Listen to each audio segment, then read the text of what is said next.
Thank you guys for keeping us company. My name is KellyWeils and welcome to Beauty Booth. Another time, to get to learn more about taking care of our skin.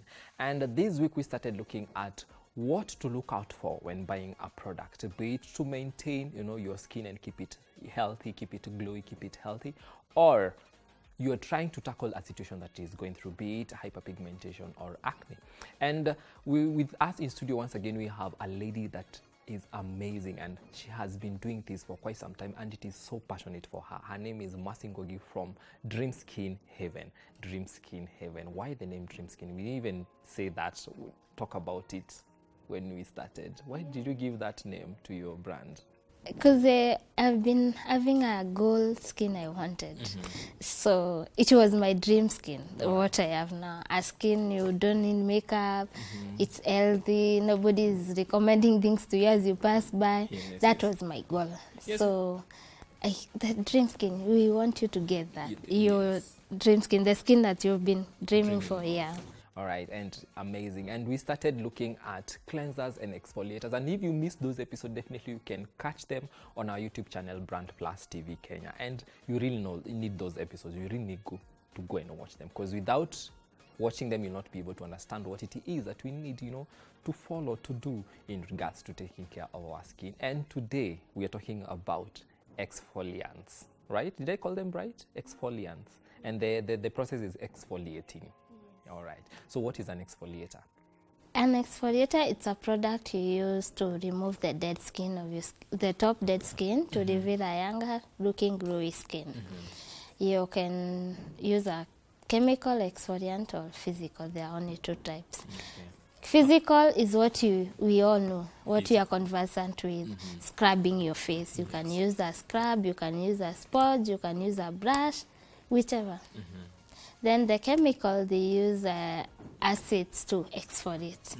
And when you hear the word acid, you're like, It's even the name chemical itself, even if you don't. Do I really want to put it?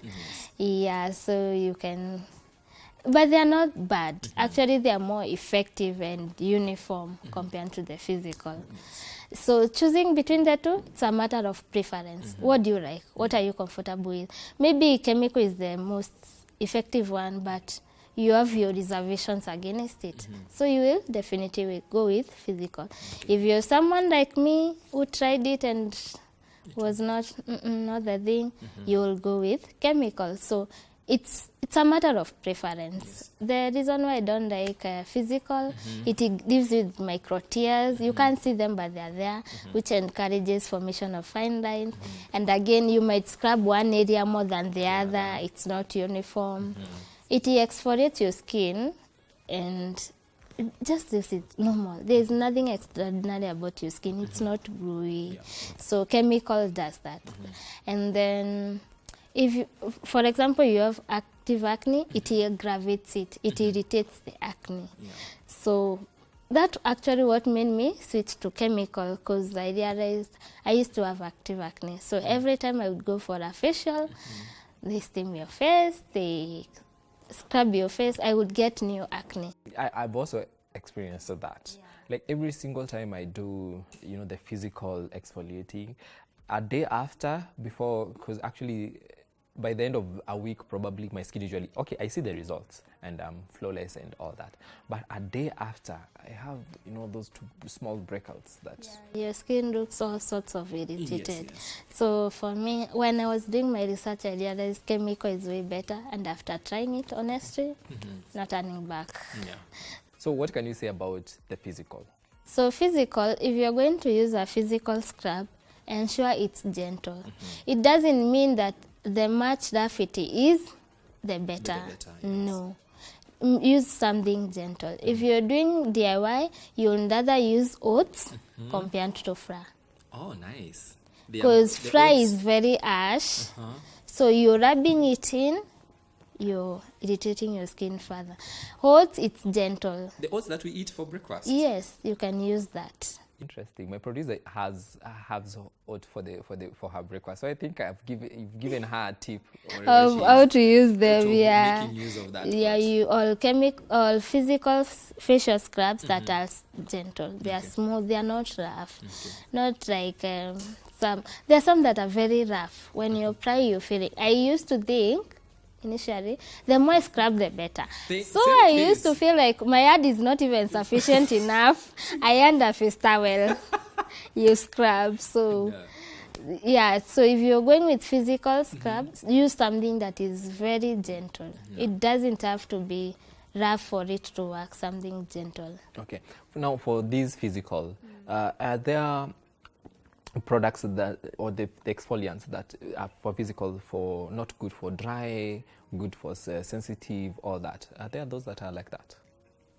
It will depend with the base. If maybe it has a base of salicylic acid in it, that will be good for the oily skin. You see, so it depends with the base. Mostly someone with the oily skin, with the one will be about choosy of the face scrub to use. Dry skin, you can use anything. Sensitive skin, you have to test it to see whether it is irritating your face. You do a patch test, a small area, not the whole face. Yeah, to see how it goes.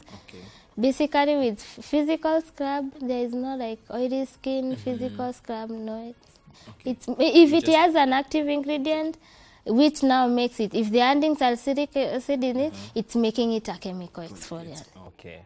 All right. So how about now the chemical? What can you say about it? The chemical exfoliants, we have the AHAs, that is Glycolic acid, Mardaric acid, Lactic acid, and Tartaric. Those are AHAs. Then we have the BHA.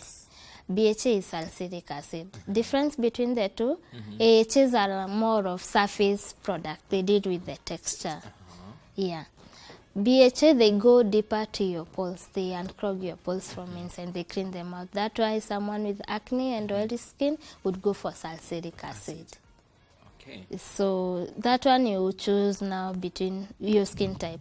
And then the AHAs you choose again depending on your skin type. Like someone with a sensitive skin, they can use Mardaric acid and they can use lactic acid. Glycolic acid will be too much for them. Glycolic requires someone with a high tolerance. Yeah. Like you yourself, you use one? Me, my skin. All right. It's my skin is tolerant. I can use anything on my skin. But then again, I'm very careful not to want something that will damage my skin, because what we normally do with most exfoliant is you damage your moisture barrier. What is keeping your skin moisturized? In this case, is the chemical one. Yes. Even physical, they can do that. So once it's damaged, everything you put on your face, you feel like it's burning. You start to break out. So you will need something to repair that. So I'm very careful what I add to my face so that I don't get to a point where I've damaged my moisture barrier and I need to repair that. All right. So for what you have here, you brought products that you yourself have interacted and you've been using. So what are they? Can you take us through?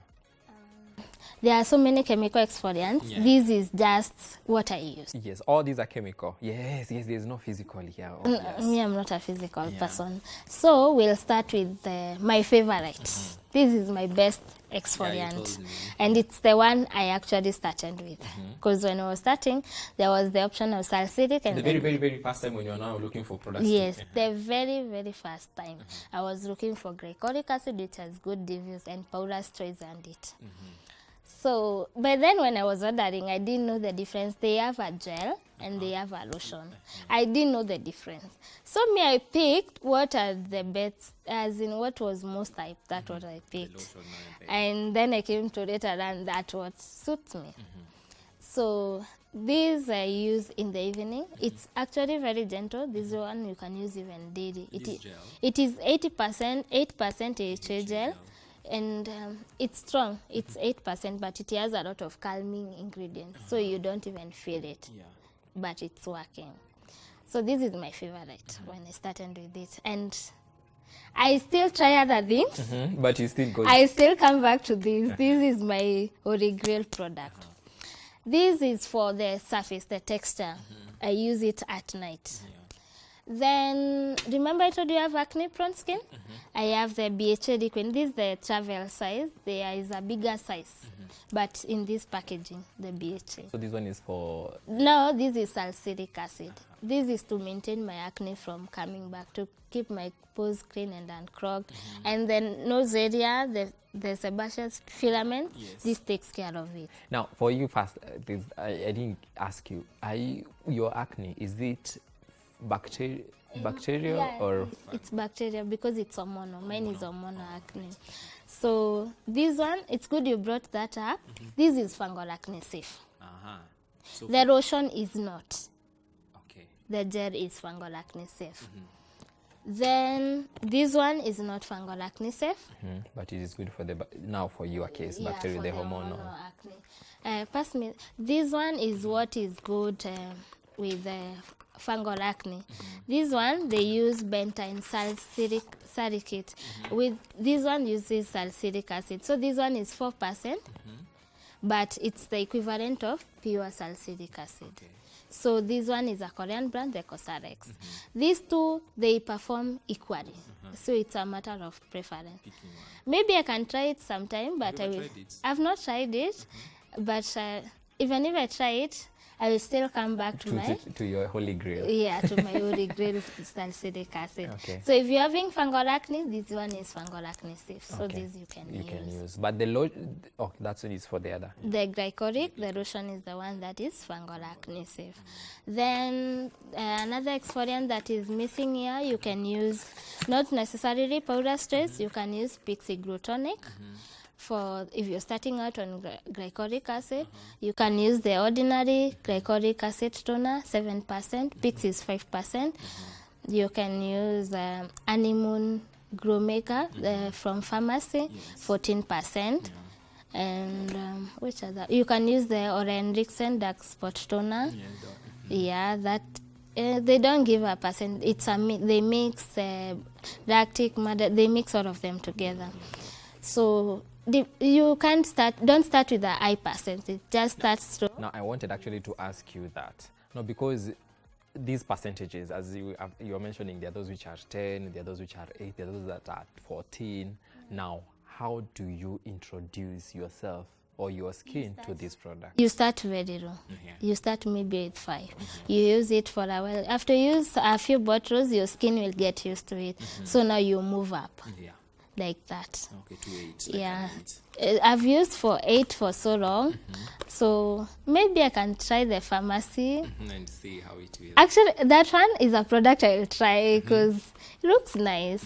It has good reviews. People are loving it. Why not give it a try and see? So then we have the ordinary salicylic acid. This one, it is not gentle. It's 2%, same with powders and the Cosrx. But it is not gentle. So this one is for when you're working on a budget, you can get this. If your acne is not all over, you can use it for spot treatment. You apply it where you have a breakout. If it is all over, you use on your face, but you skip days in between. Now let me ask, for those products that usually are very specific that you apply to the spot, it's just the spot where you have the breakout. No, area. You don't apply the whole. But this you can. It's only that it's not gentle. It doesn't have so many calming ingredients, so it's not gentle. Then this is lactic acid for someone with a sensitive skin. So this one will actually work even on the fine lines. For the glycolic, it can work on fine lines, but it has to be over 10%. Just to be a little bit. Anything lower than 10, it will exfoliate and everything, but encouraging collagen production, it's not as effective. It has to be over 10%. And then this product, when you're introducing them, you don't start with everything together. Introduce one product at a time so you know what is reacting, what is working. Separately. And then you don't start don't be like me, because me I started daily. You said you needed the results fast. And I was using it actually morning and evening. Okay, and you need to, but I think when I was reading, there are those that definitely will tell you can use either AM or PM. They say you can use AM and PM, but for acids, salicylic acid is not sun sensitive, so that you can use in the morning. And I use mine in the morning, like 3 times a week, or when I feel like I need it. You use salicylic acid in the morning. In the evening, that's when you use the AHs. They are sun sensitive. You use the AHs then. Then you make sure you follow with the sunscreen next day, because it's sun sensitive. Now your skin is more vulnerable. All right. And then you start with maybe once a week. Then like twice, you see how it goes. Then you increase the frequency slowly to maybe every day or every other day, depending on the product you're using. Okay. Then we have peeling pads, like the Neogen wine ones, or the Dr. Dennis Cross. Yeah. Those ones, they put the exfoliants in pads. You just wipe it off.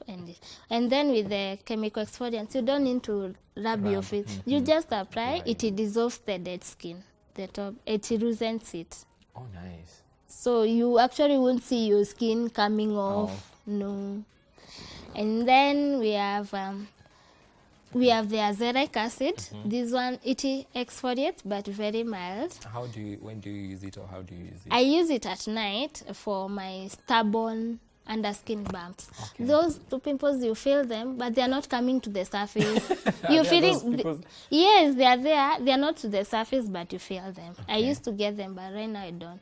So I use Etheric Acid to control that. It also helps with hyperpigmentation and dark spots. Okay. So I use that. You can use powder sprays, or you can use the ordinary. The difference between the two, it is the price and the silicone content. Both have silicone content. Powder sprays is lower, but more pricier. Okay. Etheric Acid from the ordinary, it's the same percentage, but higher silicone content. So you have to use it as the last step, which I find limiting. Okay, so that's why you use that one, yeah. So you can use that, but you use it, and you don't apply any other product on top of it. So it has to be the last step. Because if you do, it will bore up. It forms particles because of the high silicone content. Then we have Enzyme Peel. That is something new coming to the market. They use banana enzymes to exfoliate. This is a more Pacific one. Okay. I use it the days that I feel I'm in a rush, like in the morning, and my skin is not looking as glowy as I want, so I use it as a cleanser. It's a powder. So once you mix with water, it forms. So you just massage it in your skin for like a minute or two and wash off. That's the only way it is used? Yes. Just a little bit powder? Mix with water. Massage, then wash off, and you've exfoliated. It uses papaya enzymes. So there is a more Pacific one, and there is the LMS. Yeah, both are luxury brands. So you have to be sure whether you want to buy the bullet to get them. Then we have the weekly pills. There are so many brands that mix them.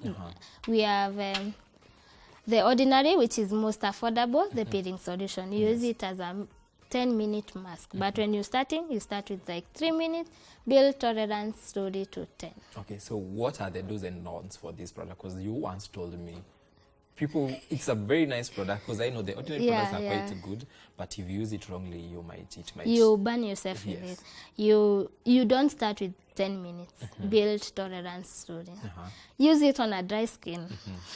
I tried it on a damp skin. Like immediately after washing, as soon as you've patted dry your skin? I didn't let my skin dry completely, and then I was in a damp place, so I applied. I didn't finish applying. It was already reacting? It itches. It tingles so much. But someone will assume the tingling is the working. But even on dry skin, if you apply it and it starts tingling, you need to wash it off. Wow. The longer you stay with it, the more likely you're going to get a damage. But for me, I know my way around acid. So when it happened, I soothed my skin with a cream, a soothing cream, so that I don't get the hyperpigmentation of the acid burns. And then the luxury version of this, which is very good for extremely sensitive skin, is the Drunk Elephant Baby Sukari. Baby Sukari. Yes. Just the name Sukari. Yes. But anyway, the name elephant definitely. Yeah, so that one is very nice. Once you use the deep exfoliators, that is the glycolic over 20%, you need to soothe your skin. Don't use any other active ingredient after that. Don't use a vitamin C or retin. Just something for hydration and moisturizing. Like an aloe-based kind of product. So one of the tip, if one uses that and probably accidentally uses more, or time has already passed than they should. So to soothe the skin, you can use now, like you're saying, a soothing. Yeah, something with aloe, with ceramides. Yeah, something that will soothe your skin. Don't add another active ingredient. But again, you shouldn't overstay with it. Okay. I know you're thinking, no, they're saying 10. If I stay with 20, I might get better results. But you might end up damaging your skin. And there is nothing as stubborn to clear as an acid burn. I know.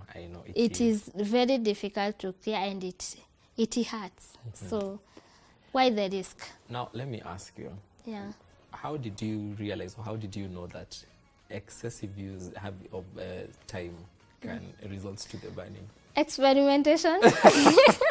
So you went through it yourself? I'm a bit experimental, so I like to see what happens if I do this. So the reason as why I've asked that question is, when you go back to the product and the packaging, have they written that you need to introduce yourself to this product slowly as you build up the time? You see? They don't. They just write 10 minutes. But you should have a basic knowledge before you do it. Yeah.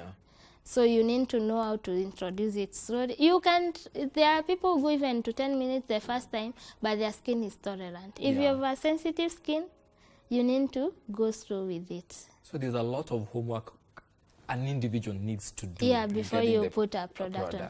Just because I've told you it's good, you should take it with an inch of salt. Confirm for yourself and decide. Not that every product I say, like now I'm saying powder stress is my only grade. You go buying it. You need to research well and be sure you want to try it before. Because it's my experience and my skin type is different from yours. Yes. So you need to try and see. What works for me might not work for you. True. That is then we have another luxury one, Tata Hamper. I liked it. I might buy full size, I'm not sure. It is in... it is a mask. Yeah.